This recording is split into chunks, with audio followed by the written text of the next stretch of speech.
Hello, you all. We welcome you to another episode of the Cosmic Matrix podcast. Once again with your hosts, Bernhard and Laura Matsu. The topic we're diving into today is a very relevant one, and people are actually becoming more and more aware of that. And it's about occult rituals in pop culture and the topic of all topics. So we'll be doing a deep dive into the occult matrix, the hidden forces that operate on this planet. Before I dive deep into that, I also wanted to actually let you guys know that our YouTube episode, The Epidemic of Child Trafficking and Sexual Abuse, one of our podcasts from over 6 months ago, I believe, number 41, got censored and taken down on YouTube today, and we got a strike on our YouTube channel. For bullying and harassment. For ridiculous. I don't even know, how that happened, but that's the times we're in. So 2 more strikes and our YouTube channel is gone. Having said that, on the YouTube channel, I just upload the podcast episodes anyway, and obviously they're still available on any podcast outlets like iTunes, Spotify, and all of that. So definitely subscribe there. And we'll also be most likely moving our YouTube channel or videos in generally onto BitChute or what's the other one called? Rumble. Yeah. And I have to say, is that the censorship does not work. And in fact, every time that I see a smear article written about a yoga teacher or anyone in the wellness community, and I check these people out, they're already following us. Mm-hmm. So all of these attacks and getting canceled and getting smeared by various different writers and etc. I mean, we're not even that popular, but people tend to target us and write all sorts of nonsense about us, literally lies. But the thing is it's not working, and it's actually helping us build a movement. So keep it up, keep trying to cancel us, keep trying to censor us, and you can't stop us from doing this. Like we are not playing for you. And in fact, everything you're doing is just getting us more and more. We're just able to find the others so much easier. So thank you for the people who like to report us, and you inspire us every day. Thank you. More fuel, more inspiration to do more of this work. Speaking of it's not working, I also want to let everybody know we've gotten our podcast has gotten way more popular over the past few months, half a year or so, and even entered sometimes the top 25 in the US, Canada, UK, Australia, and other countries periodically. So that's very surprising considering the content of our podcast, but also very encouraging. Yeah. And I see a lot of more people also, quote unquote, waking up, becoming interested. We see a lot of applications we get for our online coaching programs. And as well as on Telegram, lots of new followers that are new to our work. So if you're new to our work, or especially the podcast, I also highly recommend to go back to the older episodes, because the majority of episodes are quote unquote timeless, meaning they're topics of a deeper nature that are very important this day and age and for the times to come. So there are many, many different topics we dive deep into in our podcast. So I encourage you to go, on any podcast outlets to the previous episodes, or my website, veilofreality.com. Go to the podcast section and look back. 70 episodes so far. All the first hours are for free. And if you're interested to dive deeper and hear more about it, we also offer the second hour. And these are available for members, where you can sign up at my website, veilofreality.com as well. Become a member, access to the second hour and the forum and whatnot, and would also help to support our work. We'd appreciate it. But yeah, make sure to, if you're new to our work, make sure to check out the past episodes, and also my website in general. I've been writing and talking about many of these topics for over 20 years. There are a lot of articles, a lot of videos, films, lectures, as well as webinars, courses, and all of that dive deeper into all of what we're discussing here on the podcast. Yes. So that's a good starting point for people who are maybe new to what we talk about. So should we go into the topic of today? Yes. Okay. So this podcast is partially inspired by a current event, this Travis Scott concert incident. So for those people who don't know what happened, I would be shocked if people didn't, because it was being talked about quite a bit. So he had a concert, a lot of weird demonic symbolism at the concert, and 10 people died at the concert, which is pretty crazy, including now a 9-year-old child. Hundreds of people went to the hospital. The official story is that the kids were just crushed in the crowd. I do think some people definitely got crushed, but then there's a lot of strange videos of people having seizures. There was a security guard who got injected with some unknown substance, most likely some like really intense opiate, and he needed to be revived. A lot of first-person experiences of children, by the way, like preteens and teenagers called it the concert from hell. There were several regular people. I mean, regular as in these people don't have any sense of like demonic possession or anything. They just sense something evil, which is, right. Like a souled being would sense that. So they share that there is something demonic about his concerts in general, that he's kind of using these frequencies to kind of channel demons, essentially. Open portals. Yeah. On the flyer and also on the stage, he had a literal portal. Like it literally looked like a gate to hell. It was literally a portal.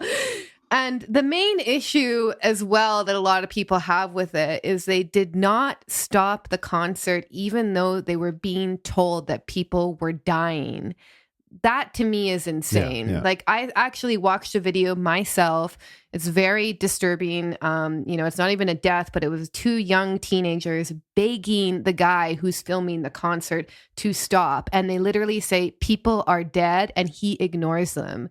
So to me, this actually is a sign that there was, both there was like true demonic energy and who knows what kind of ritual he was doing, but true evil in the people who worked for his concert. Because like what kind of person would hear people are dead and not freak out and just do everything they can to handle it? It's just, that's the presence of evil. Yeah. It's like, so anyway, we're going to talk about that a little bit just in context of, in general, what we see kind of happening in the entertainment industry, the degradation of art and culture. We're not saying that everyone in Hollywood is like infested with a demon or anything like that, but we're just saying that we do live in this dark ages, and the art and the culture and the music and the movies that we see are a reflection of actually what is being held in this collective field, I guess you could say. You can look at it from a Jungian perspective. You can say that this is forces from the collective unconscious. The collective unconscious also holds all of these entities and beings. So we're just going to open that rabbit hole on this podcast and talk about just the occult forces in general and how this operates, because I think this is a really misunderstood topic. I think a lot of, charlatans kind of grasp onto this topic and start selling people snake oil, like, oh, I'll remove your entities, etc. We're not going to get into that. We're just going to talk about what you can do to empower yourself so that you can really be a beacon of light and resist these forces of evil within and without. Yeah, exactly. So before we dive into it, I also want to share, because about this Travis Scott incident. First of all, personally, I never heard of the guy until this incident. Apparently, he's a super famous rap star. And it was just fascinating just to watch it objectively, like that footage, live footage of when these people were killed or just died, for various reasons. Who knows? There can be all kinds of sketchy things happen. But what was most disturbing to see, he was like on top of the crowd on this like crane or whatever, right? And just staring down on the people while they were dead and screaming. And he was just hypnotized, just doing his rap, just looking down, not moving, not stopping.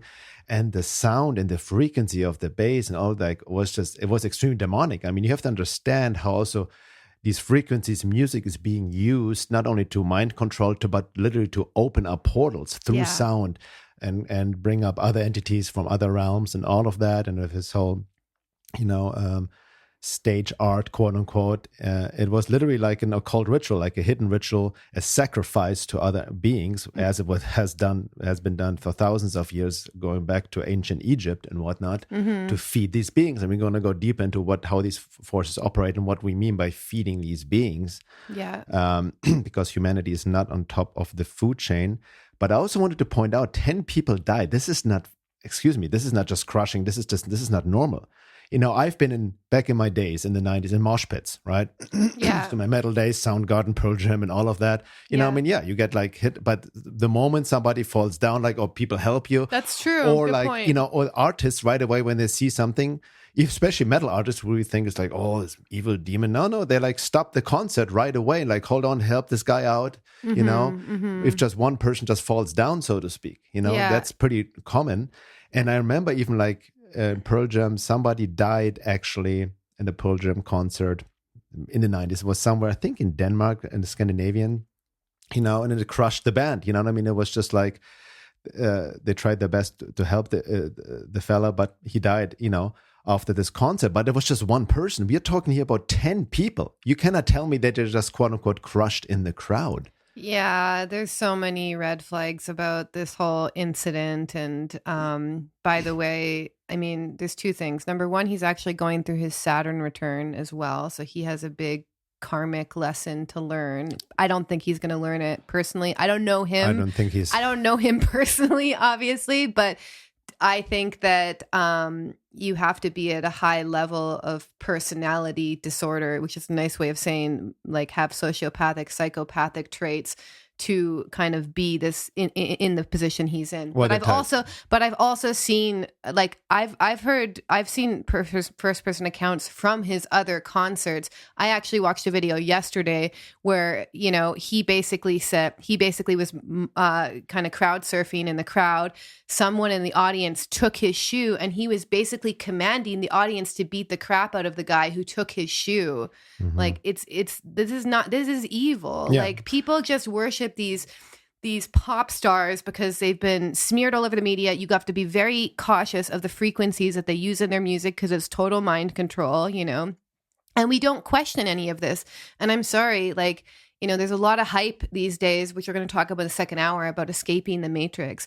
It is literally impossible to escape the matrix while still being immersed in the culture because the frequencies affect you on a subconscious level. So, watching Netflix, listening to mainstream music and stuff, all fine and good, but like just be aware of what you're consuming. It's just like food. Yeah. Well, speaking of Travis Scott, you mentioned personalities, auto, sociopath, psychopath. Yes, we can see it from the quote psychological perspective, but in this instance we're talking about demonic possession. Yeah. So I want to dive into that as well and talk about this, how these forces take over human bodies. And speaking of taking over human bodies, it also ties into the jab, the COVID jab, so to speak, which has metaphysical consequences, spiritual consequences, dislodging the soul. I wrote an article about it. You can find it on my website on this topic, the metaphysical consequences of the COVID jab from an occult matrix perspective. But, I also want to point out, going back to these 10 people that died, who knows the true cause? There's all kinds of, because of frequencies, entities just taking over. But also, from my understanding, people who were allowed to this concert either had to have the jab or a negative test, right? Yeah. So it's very high likely that these people already who died had the COVID jab, but nobody talks about it. Yeah, and they actually kind of hid, like I had to find that info on a flyer. Like I think they hid it from like Google search results after the whole thing happened too, by the way. Yeah.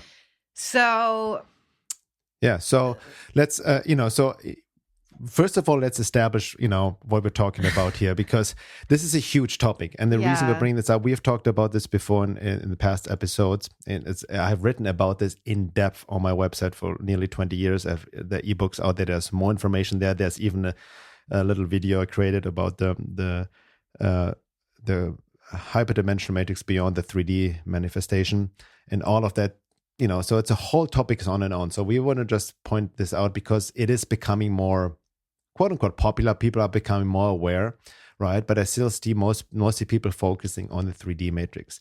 And here we're looking at the 4D matrix, the occult matrix. By the way, occult in this instance, which I've mentioned many times before, simply means hidden, right? From the Latin word occultare, it's hidden.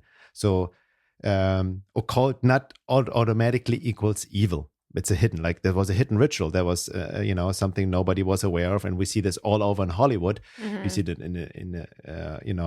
what is the football event? The Super Bowl. The Super Bowl, halftime. There's also all kinds of occult rituals, symbolisms.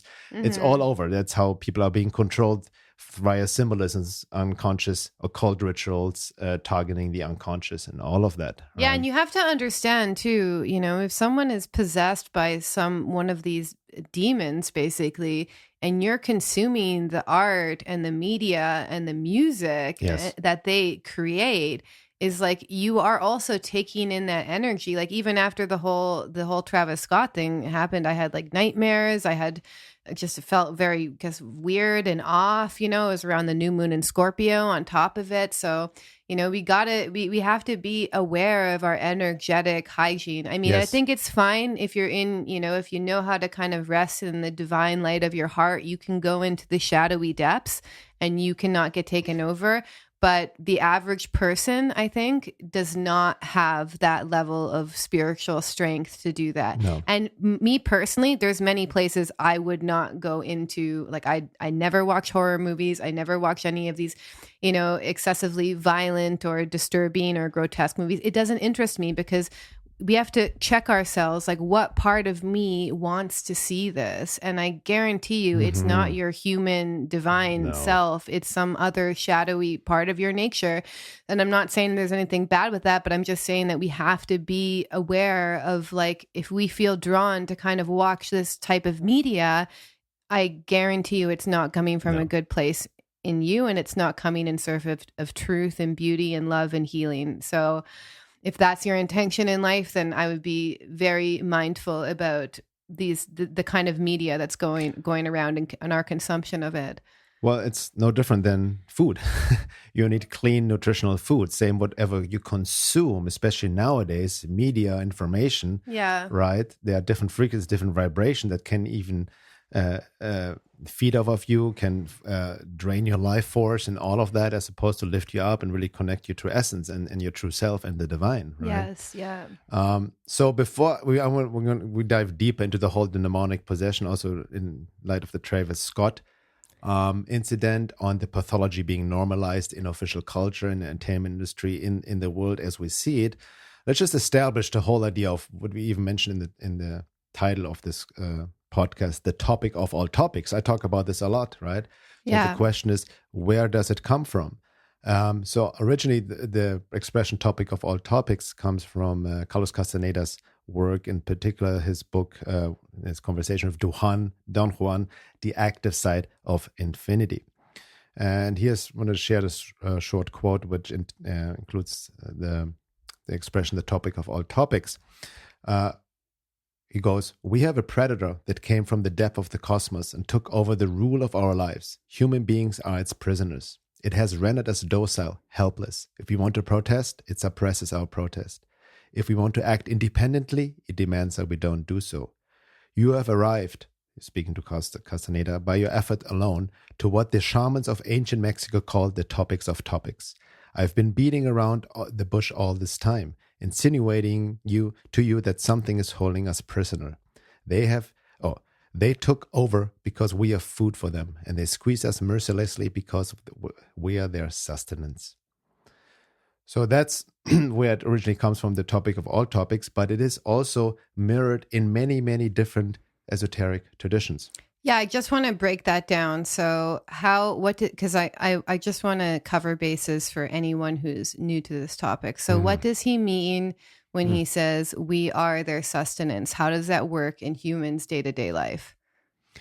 The sustenance, meaning that, that's the ultimate topic of all topics, that, quote, humanity is not on top of the food chain. Okay, so how does that work though? What like, how do they feed off of humans?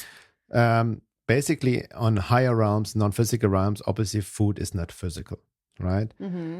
Food in that consciousness is food. Certain vibrations, certain frequencies are food for these entities, for these beings that live in other realms. Yes. And they feed off of mostly lower vibrational, distorted energies, right? Yeah. All kinds of, fear, sexual pathologies, panic, fetishes, stress, all of that, which we negative feelings and emotions, which I also want to point out, this is very tricky. It doesn't mean then to suppress these emotions or whatnot. It's just when we act it out mechanically, we're easily indulge in these emotions and project and get triggered and project externally. Yeah. This is what these forces feed off of, especially panic and anxiety. Yeah. So can I read that Rudolf Steiner quote? Which relates to Rudolf Steiner, exactly. Yeah. So Rudolf Steiner has a quote where he also sums this topic up really well. You may have heard this one before. There are beings in the spiritual realms for whom anxiety and fear emanating from human beings offer welcome food. When humans have no anxiety and fear, then these creatures starve. People not yet sufficiently convinced of this statement could understand it to be meant comparatively only. But for those who are familiar with this phenomenon, it is a reality. If fear and anxiety radiates from people and they break out in panic, then these creatures find welcome nutrition and they become more and more powerful. These beings are hostile towards humanity. Everything that feeds on negative feelings, on anxiety, fear, and superstition, despair, or doubt are in reality hostile forces in supersensible worlds, launching cruel attacks on human beings while they are being fed. Therefore, it is above all necessary to begin with that the person who enters the spiritual world overcomes fear, feelings of helplessness, despair, and anxiety. But these are exactly the feelings that belong to the contemporary culture and materialism, because it estranges people from the spiritual world. It is especially suited to evoke hopelessness and fear of the unknown in people, thereby calling up the above-mentioned hostile forces against them. And I just want to say a few things too, it's that when working with fear, you can't just deny that the fear is there, but you have to have something within you that can hold the fear, that is objectively stronger than the fear. So whether that's an internal witness, whether that's the strength of your own heart, the strength of your own love for humanity, it has to be something higher, because we all have, I think, some anxiety and fear going on because we don't know what is going to happen. And I have to say that I think that resting in the uncertainty of life and not knowing is probably one of the core tenets to being on the spiritual path. And that actually can be a great dissolver of fear as well. So it's not about just pretending that you don't have fear. In fact, fear is a very intelligent mechanism within you that can show you when there is immediate danger in your environment. So you don't want to turn off the fear entirely, but you want to have something stronger within you so that you're not overly identified with the fear. And even just basic deep breathing patterns, having some sort of daily spiritual practice, having some sort of way to connect to nature, just anything that really regulates your nervous system. So that's the only thing I would add on top of that, is that I think we as human beings, it's natural and normal to feel fear. And if we deny that we don't feel fear, I would question a lot of people who say that, but we can develop agency over our fear and we do not have to be controlled by it. Yeah, a couple of things in it as well. So that's why the matrix really resides on this fear frequency. The doom and gloom fear frequency. That's why also what we see with the whole COVID, what's happening in the world, a lot of people are in fear and, and hence actually feed these entities. That's how the matrix contains itself in the frequency prison. Having said that, I want to add to what you just said as well, and it's, again, this is just an overview we're giving here of a highly deep, complex topic, which can be easily oversimplified. I've seen it already, all kinds of distortions, right? Yeah. Again, for more that, go to my website. And a matter of fact, we also address this in our online course, Time of Transition, about its soul awakening, where we go deep on this topic in a more practical manner, in a holistic, integral way, and showing also a lot of practices and solutions and practices how to deal with it from a very grounded perspective, because it entails also psychological and spiritual inner work. But when people first hear us, then they right away think, I shouldn't feel any anxiety, fear, it's bad. I don't, No, this is not how it works, right? Like you just said, there's a huge difference when we allow ourselves to feel feelings in a process, like being consciously aware of what's happening, because the worst thing you can do is suppress emotions and push them in the unconscious and disassociate, because that's what these forces then tag into as well. They tag into anything you have suppressed, any traumas, shadow aspects, blind spots, wounds, weaknesses, right? So suppressing these emotions out of fear not to give them food to these entities is a false strategy, basically. Yeah, right? I would. The way these entities feed off of, if we just mechanically engage in it, project externally, right, get overtaken by our emotions and all of that. But if you really process and feel into it, in a psychological or spiritual process within yourself, and especially connect also with your intention to the divine, then you don't feed anything. You process it, you transmute it into higher frequency, right? It's a frequency game. So the New Age, for example, has distorted this topic completely by like, oh, let's not look at the dark, let's not feel any negativity, just be high and smile and positive. And that's not how, that's actually how the matrix keeps itself intact. And I would even argue that the whole New Age idea of this corrupted spirituality has been inspired and influenced by these occult forces to begin with, right? So it's important to allow yourself to feel all feelings, do not suppress them, right? But what's happening, as we saw, for example, clearly in this Travis Scott incident, a lot of panic, anxiety, people dying. So they literally opened a portal for all these entities, forces to come in. And it was a luge fest. It was a feeding feast there. And also feeding, whatever has taken over Travis Scott was feeding through him. Can you define as well luge? Because I know you've obviously, like, people who know your work know that term, but I always want to define luge, it. I didn't coin that. That's Michael Monroe, I think.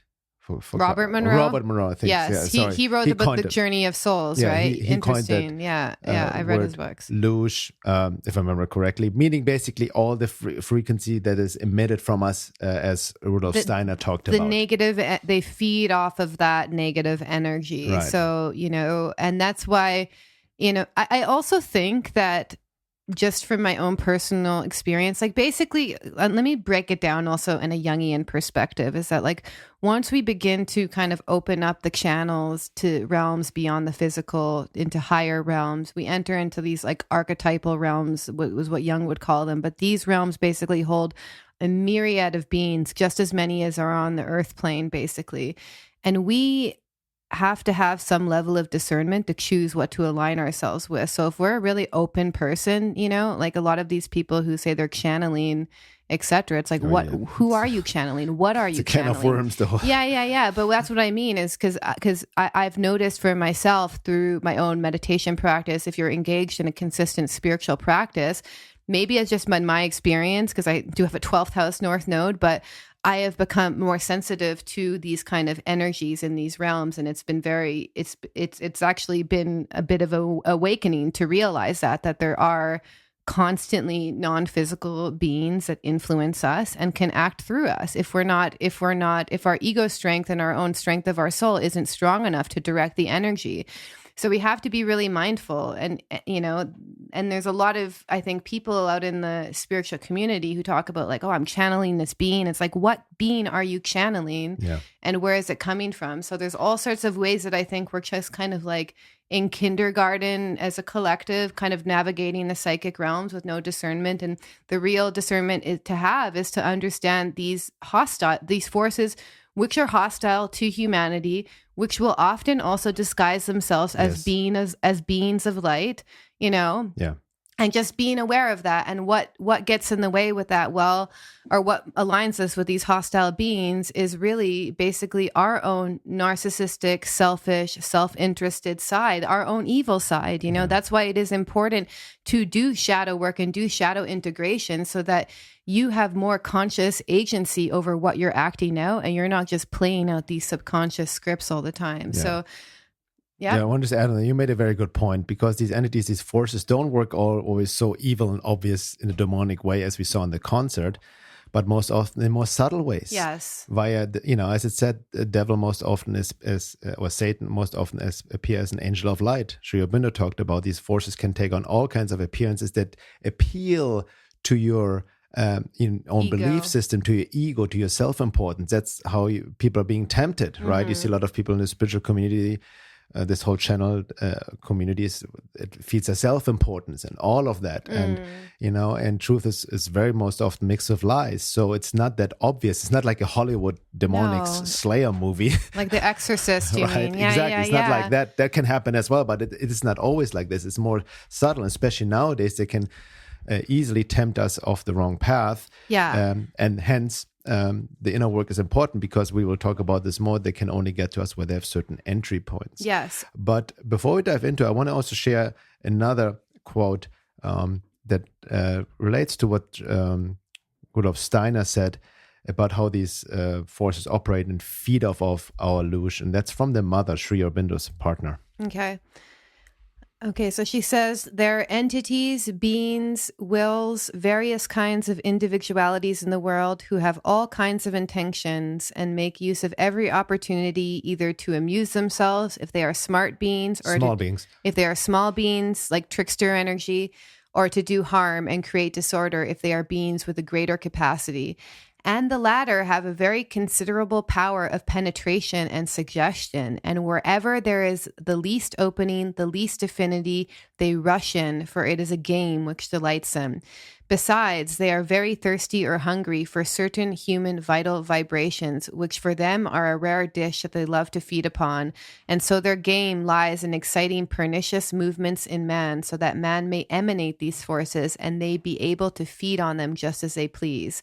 All movements of anger, violence, passion, desire, all these things which make you abruptly throw off certain energies from yourself, project them from yourself, are exactly what these entities of the vital world like best. For, as I said, they enjoy them as a sumptuous dish.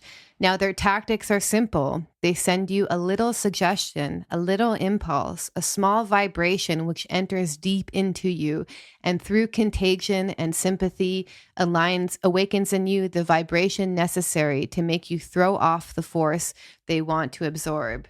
So that's how it works. Like a little thought form can enter us and tag into our blind spot, makes us take an action. So for example, this is how I notice it. It works through shadow material often. You know, there's a lot of, I'll just give an example, actually tying into kind of the what we talked about in the first topic is like, there's a lot of people who just smear us, like their lives are built off of smearing us, you know, and I would love to just go off on them and notice all the things, you know, there's a part of me, that's the suggestion, right? That's the loosh fest. So if I respond with the same evil, with the same kind of nature that I'm being attacked with, I enter the game, and then all of a sudden my energy is being drained and I'm being dragged into a part of my own lower nature, which is not in service to my own intention in life, which is to bring healing and love to my relationships and the people around me, and make them laugh with funny memes too. But what I'm trying to say is that we have to, this is where that level of consciousness needs to come in. And you have to have a certain level of both, I think, stillness of mind, stillness of body, and discernment. Like discern, like I'm a very creative person. I can tap into imaginative realms very easily, but I have to be very careful which frequencies I decide to bring out into the world, you know, and which thought forms I decide to act on. Because I also notice too, by the way, is that, you know, so if I were to act on these kind of shadowy parts of my nature and just kind of go off on all these people who write these articles and whatever about us, then I would also create a loosh fest around me of people who also have shadow projections towards this person. And I'm not saying that's always the case. Sometimes I actually like post like a funny meme and then I see people going off and their own kind of projections. It's not always the case that it's coming, like if people engage in shadow projections with us and it's coming from our shadow projections. It's not that simple. But what I'm saying, we have to have some consciousness around what we act on and what little energies we act on. Yeah. Well, that ties into us understanding. You have to understand, again, when we do this topic, there's a saying, knowledge protects, ignorance endangers. So before you can really protect yourself, you have to have good understanding of this topic. And as I said before, there are many misconceptions, oversimplifications. People haven't really studied this topic in depth, or the most common trap is blaming entities, right? Which I'll get into all of that, falling into the victim blame trap and all of that, and understanding the bigger teaching function they have actually in light of the evolution of consciousness, right? And they can be utilized as quote unquote teachers, as many esoteric teachers have talked about. But the key point is also to understand, again, that these forces need an entry point within ourselves where they can only come in through the suggestion, right? Exactly. Yeah. So the entry point relates to anything that is unconscious within yourself. Can be your shadow aspect, can be trauma, wounds, childhood wounds, past life stuff, whatever it may, just ego, your own ego, where they tag into. Your own narcissism. Narcissism, your self-importance, all of it, more through temptations. Money, sex, fame. Money, sex, power. These are the three things they target, they have hijacked in this planet. And this is a whole topic in itself, right? It's not about denying money, denying sex or power, but bringing it back under the guidance, under the surrender of the divine, right? Away from the hostile forces. But that's how the devil, quote unquote, operates. Is mostly temptation via money, sex, and power, which doesn't. Many people have then, especially in distorted dogmatic religions or the aesthetics, have then corrupt this idea and then demonized money, sex, and power, and then, denying the physical world and all of that. That's not the way out either. No. But I think that if you're driven by those goals, it is a moment to check yourself, because those are that, in my opinion, that's the number one way they will try and tempt you. And I have been tempted actually several times. Even last year, I talked about another podcast, like being offered publishing deal from someone who basically thought I was a conspiracy theorist after they checked out my work more in depth. And they were like, oh, I don't agree with you about this. And already asking me to change my writing in order to appeal to whatever projections they had of me. And I was like, no. So we have, and that's that dangling carrot, and you see it all the time, actually, in Hollywood. Anyone who's ever spent time in the entertainment industry is like, I've watched people sell their essence for money, for more fame, for more power. I've watched it happen so many times and it's disturbed me every time. It really has, to watch people kind of lose their soul over time because they've put something before it. So if you say that you're willing to put fame before, your own integrity and what's best for you, then you can be convinced to do a lot of awful things. So that's kind of how it works, is like people, I do think that there's straight up rituals that go on for sure in the entertainment industry, but I'm also pointing out that it happens in more subtle ways. We can sign a contract with a publishing company, in this case, example that I gave you, that ties you into a trap of agreement with that soul. And then therefore, like, you lose a part of your essence. Like if I agree to a publishing deal that says you can't say this, and this, and this, or talk about this, and this, I'm selling my own authenticity and my own authentic expression to them. And I'm not willing to do that. I can't even do that at that point. Exactly. It's a classical pact with the devil. Exactly, right? And more contemporary, right now, people are getting all kinds of trap of agreements. That's an occult law. By the way, almost forgot I mentioned before what you mentioned before with like all the haters, whatever, people slandering us and writing smear articles, whatever. Like we're used to it at this point. We're way over the target. We're doing something right. And all the projections we get, there's always, like you said, the temptations to engage and get back, defend, attack. But you have to understand the occult law of rebound, which I've talked about in depth. You have to understand occult laws, also divine laws, basically. Dion Fortune talked about this in a classical book, Psychic Self-Defense from the 19th century. When you're under attack, do not respond in neither attack nor defense. Stay grounded in 0 point. And grounded 0 point is checked out as fully embodied, in yourself, calling in the divine force, or grounded in your essence, your soul, and not given to the temptation of just wanting to retaliate or say something, whatnot. That's how we actually counteract. It doesn't mean non-action attempts to put up with abuse. That's not what we're saying here. Boundaries need to be made. Boundaries are actually very important, right? But not get yourself onto that same level, what they want to drag you into. And it becomes just a shadow projection game of just like, just a luge fest, exactly, which then these forces feed off of, because how they operate is also divide and conquer. They feed off of interpersonal fighting and all of that. People that are just playing out the victim perpetrator game and all of that. And the created luge, this frequency luge, is what these forces feed upon. They want you to engage. Right? Exactly. And you can't, it's also about piercing through the layers of the persona, the ego, is that, everyone has a persona, a personality, an ego that they interface with the world with, right?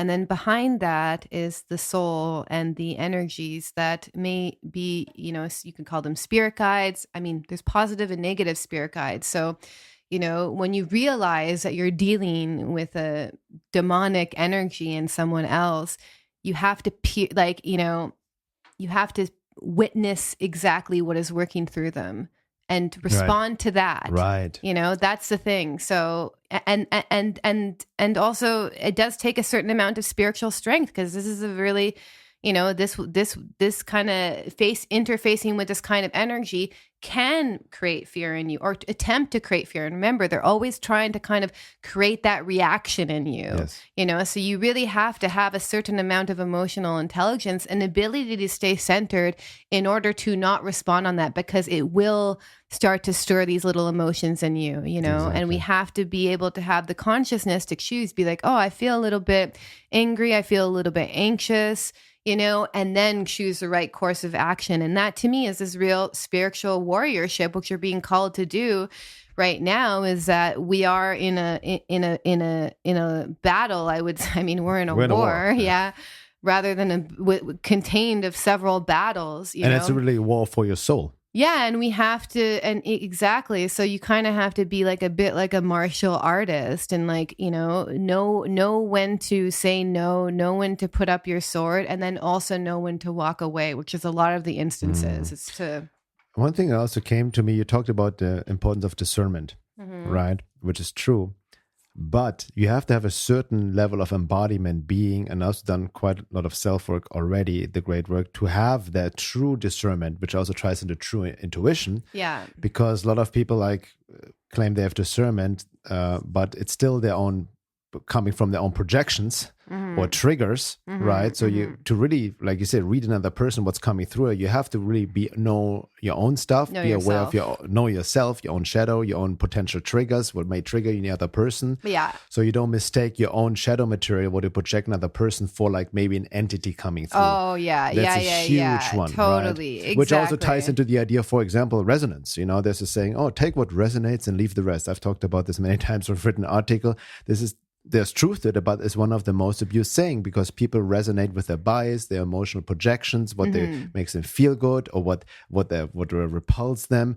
And you can literally, if you haven't done a significant amount of inner work and connected to your true soul being, you can literally, quote, resonate with lies and throw away the truth. Yeah. And I think on a basic psychological perspective, it is really important to understand the core wounds that you have from your early childhood, at least in this lifetime. Like, at least start there, because what I've noticed is this is kind of how I can tell. So, the other day, for example, some woman yelled at us for having our dog off leash. We have our dog very well trained. He goes off leash, and she went just nuts on our dog. Our dog is the most happy, loving dog in the world, right?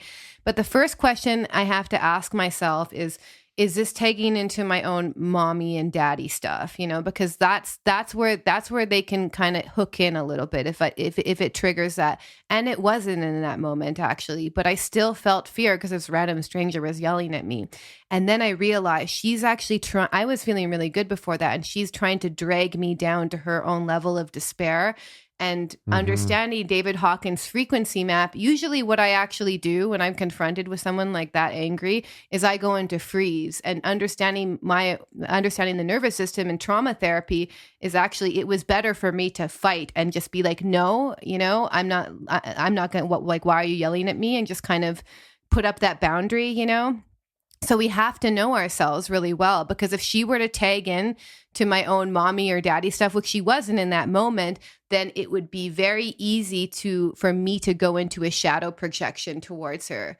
Does that make sense? Yeah. So, we have to know our core kind of wounds, basically. I wouldn't even call them wounds. They're just kind of vulnerable places within ourselves where people tag into, right? And it can be anyone. So, if you're, and I would say from a basic Jungian perspective, to understanding how you interface with both men and women, and where your preconceptions on men and women come from. So if you've had a childhood where you had trauma from one or both parents, you need to really understand how that affects you, and how that affects your nervous system, and how that affects your relationships, and how that affects your projections in order to develop that discernment. And that really takes humility. It takes deep, sincere inner work, and that's a continuous ongoing process, because you are here and you chose those parents to actually heal those issues as well. So you don't want to go into this victim blame thing as well, but you just want to understand your own psyche, basically. Yeah.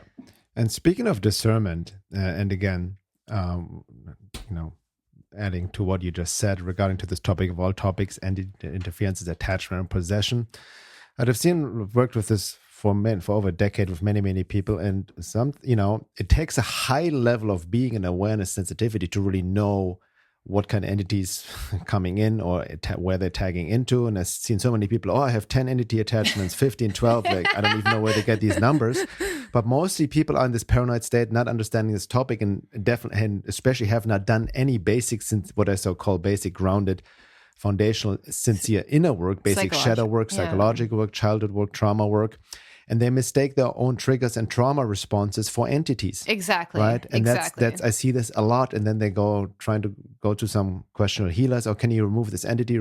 Entity removal here and there is highly questionable. And I can tell you right away, for the most part, these are maybe placebo effects and whatnot. You can remove entities all day long, do all the clearing you want. They will come back tenfold if you have not cleared the entry point. Right. And that's if you study all in depth esoteric traditions. I'm not talking about New Age stuff. I'm not talking about channel material, but truly the deep esoteric, masters who really also talk about these occult hostile forces, as Sri Aurobindo talked about them. They all unitarily say that they have a teaching function. They can only get to something where they tag into within you and respond to. That's the entry point, which we talked about. Yeah, right? yeah. And I want to add to that real quick. Again, the quote from the mother, Sri Aurobindo's partner, from the Collected Works of the Mother. She says, attacks from adverse occult forces are inevitable. You have to take them as tests on your way and go courageously through the ordeal. The struggle may be hard, but when you come out of it, you have gained something. You have advanced a step. There's even a necessity for the existence of the hostile forces. They make your determination stronger, your aspiration clearer. It is true, however, that they exist because you gave them a reason to exist. So long as there's something in you which answers to them, their intervention is perfectly legitimate. If nothing in you responded, if they had no hold upon any part of your nature, they would retire and leave you. So that's in light of the evolution of consciousness, the bigger picture. You have to understand the teaching function of these forces, even the teaching function of evil, because they can only get to you, again, whether you have your own weaknesses, your blind spots, your shadow aspects, whatever may be, and they highlight it. It's like they're putting fuel onto the fire. Exactly. So if you can utilize this, as my colleague and friend Tom Montag said, you can utilize them as teachers, right?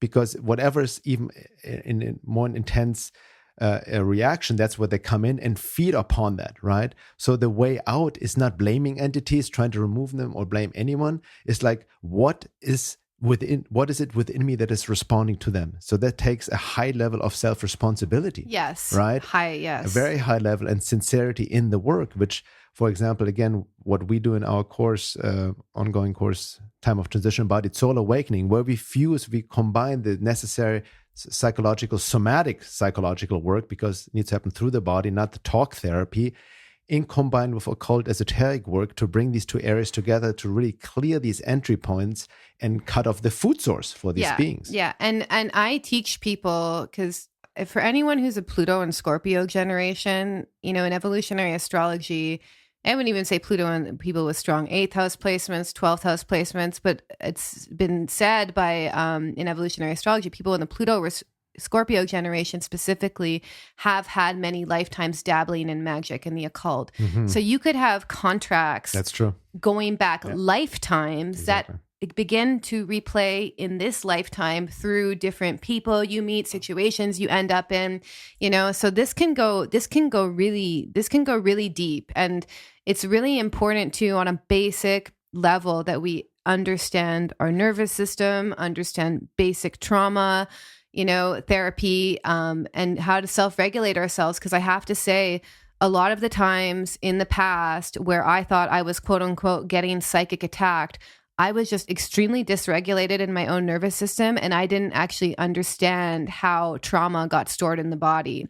So that's a really important thing to understand, is that when we have this exaggerated fear response, I still have them. I still have like kind of PTSD type symptoms in ways that are not rational, in situations that are not rational. So we have to have this understanding and connection with our own nervous system, and have that kind of relationship in order to first even enter into this level of discernment, because there's a lot of times a lot of people email us, in panic and fear, especially you being like, I have this 12 reptilian entities from this place or whatever, and you can just tell they're panicked, and I'm not saying it's the case is true or not. I don't know. I'm not someone who works really specifically in that field, but as long as you're in an intense fear reaction, it is possible and that you could just be having a trauma response. And it is also possible that you could, these beings are tagging into your trauma as well. So, it is this certain sense of self-responsibility and self-awareness that's key. And even if it is a psychic attack, and even if it is some sort of being, it is still your responsibility to have the level of consciousness to deal with it in a way that doesn't cause damage to your life. So I can't say that, like, if some shadowy part of my own nature takes over me and I go off on someone I love, that, oh, that's just this entity that I have or whatever. No, I have to take responsibility for that. I take responsibility for my actions. And I really think this is the level of shamanic spiritual strength that this true awakening is demanding of us, is we have to be able, people talk about, your website is called Piercing the Veil of Reality. Do you know what it is really like to pierce beyond the veil of reality? Because you would not like what you see behind a lot of the people that you see in your everyday life and what is really driving them. And that is why this compassion, this heart-centered consciousness is so key, because psychologically it is very hard to bear to witness the level of evil that we're being confronted with in the world. And I'm sorry to say, but I have a feeling it's going to get way worse. Yeah. And we're going to have to really have our hearts wide open and our eyes wide open in order to battle these forces. Because, like, hold on to your hats, because we're only just getting started. So, yeah. And adding to this, you might not only see what you see behind other people's masks and their persona, but even within yourself. The lies you tell, so your own pathologies you have normalized, right? Your passions, desires, the whole idea of sexuality has all kinds of pathologies have become normalized. What we see as the distortion of beauty with all the, cosmetic surgeries.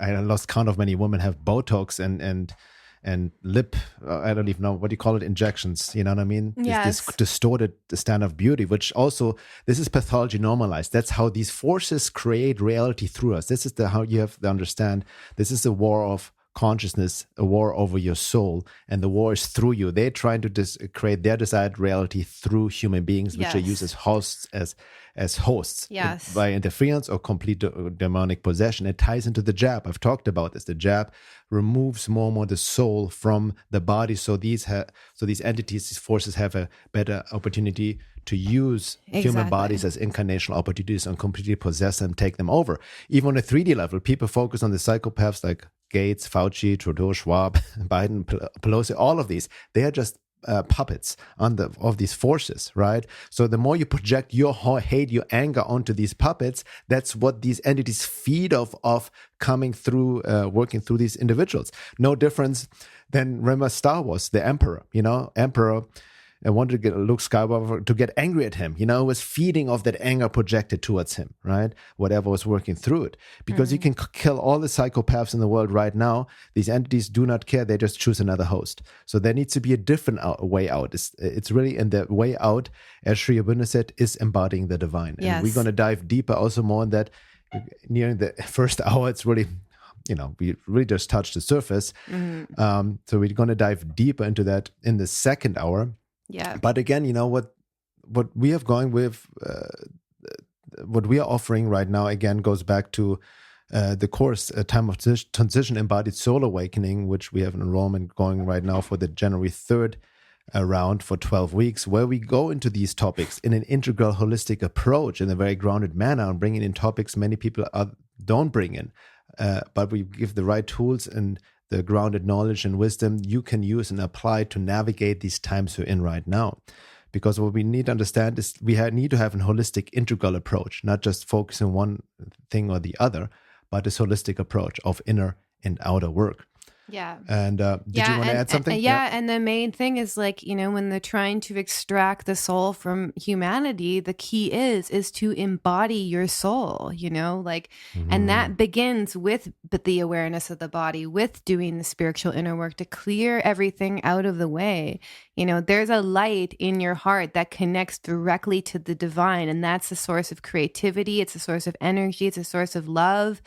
And that's what we need to open ourselves up to, and there's a when there's a great awakening happening. I hate to use those terms because of the correlations and the articles written about that term, but there is. And however that much darkness, there's also that much light, which can be anchored as well. So we have to take this opportunity and really be sincere and be the spiritual warriors that we are, because we are truly the ones we've been waiting for. And it's crazy times, but humanity is standing up. And I really have faith that we're making a big shift here. Exactly. And the solution, again, is soul embodiment. That's really what the great work is about. That's what we're here for during this time of transition. That's how we defeat the anti-divine forces, create a new timeline. And the process of embodiment doesn't mean just to be in touch with your body. The root word, again, is soul integration, soul individualization, to make your personality a pure expression of your soul being. Really anchor the soul in the divine within, because that's their agenda. You will see it with the COVID jab, with AI, transhumanism. From an occult matrix perspective, the end game is trying to dislodge the soul and spirit from their body so they can use human vessels as incarnational opportunities to create their reality through us, which we already see is happening, right? It is already happening via interferences, possession, and all kinds of interferences. So the way out is the great work, which then will create a new timeline and really, surrender to the divine. So if you feel called to do this work with us, and really have a more comprehensive overview with a lot of practical insights and tools and exercises where we combine all these topics, then join our next round of our Time of Transition Embodied Soul Awakening group coaching program, which is unlimited to 40 people. It starts next round, January 3rd. And go to my website under courses, and you can apply there because it is by application only. I also offer actually an 8-hour webinar on this topic as well, but that 8-hour webinar is included as a bonus if you join our coaching program. And again, we dive deep into this topic right now in the second hour. If you're not a member for just the second hour, feel free to sign up on my website as well and support our work. With that being said, see you all in the second hour. Thank you.